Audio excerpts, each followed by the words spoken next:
À hauteur de plus de 4 000 milliards de francs CFA, soit plus du double des financements attendus. Écoutons le Premier ministre, ministre de l'économie et des finances, Daniel Kablan-Duncan, nous faire le point.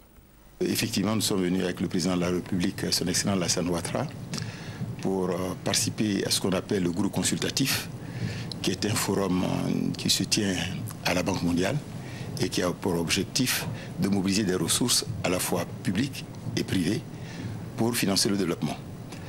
Nous avons fait ces rencontres les 4 et 5 décembre dernier.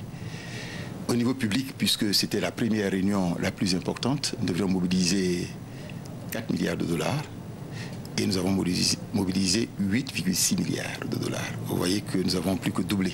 Ce sont des promesses? Ce sont donc des engagements fermes qui ont donc été faits par les différents bailleurs de fonds. Je peux vous donner quelques-uns de ces bailleurs de fonds.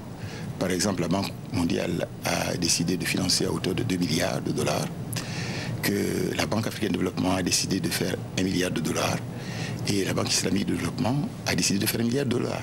Rien qu'avec ces trois, nous couvrions déjà les besoins. Mais il y a eu en plus de ça toutes les organisations des Nations Unies, et donc bailleurs de fonds, disons que bilatéraux, les pays amis de la Côte d'Ivoire. Je peux dire que c'est un succès. Y compris pour le secteur privé? Non, ces montants, c'est hors secteur privé.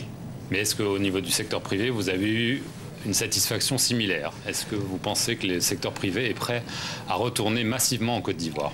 Je crois que c'est le cas si on juge d'abord par le nombre de ceux qui sont venus, puisque nous avons eu des problèmes de salles pour contenir l'ensemble des investisseurs privés qui sont venus nous voir, et aussi pour, disons que les intérêts, disons que concernant les 60 projets que nous avons donc présentés, nous pensons en fait que nous allons aussi dépasser les montants demandés.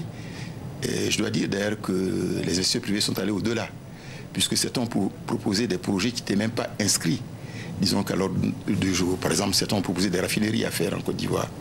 Nous avions donc un problème par exemple de marché qu'il fallait voir. Donc je pense que de ce côté-là, quand on fera le bilan au retour au niveau de la Côte d'Ivoire, nous aurons donc une demande très forte.